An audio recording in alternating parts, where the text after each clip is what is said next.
what happens at the beginning of the Abrahamic stories is basically God comes to Abraham and just says, go. Get going, man. Do something. Get going.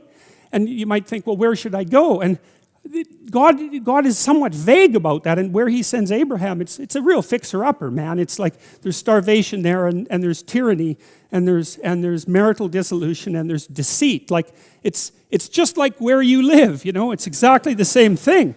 It's tyranny and catastrophe.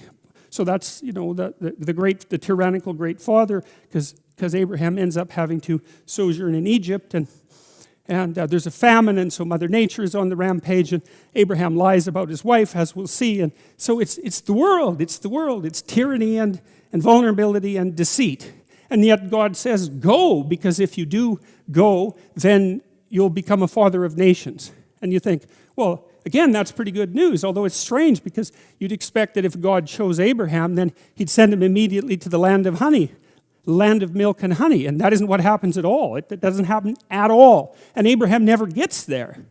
But his mission is still regarded as divine, and thank God for that, because that's what your mission will be, because that's what you will encounter in your life. Those are the archetypal things everyone encounters: the tyranny of the social structure, and the rapaciousness of nature, and the deceitful quality of the human psyche. It's like, that's the world. Now, that's a negative view in some sense, but it's positive in the story, because what it basically says is something that's akin to the Sermon on the Mount, which is that if you're aligned with God and you pay attention to the divine injunction, then you can operate in the midst of chaos and tyranny and deception and flourish.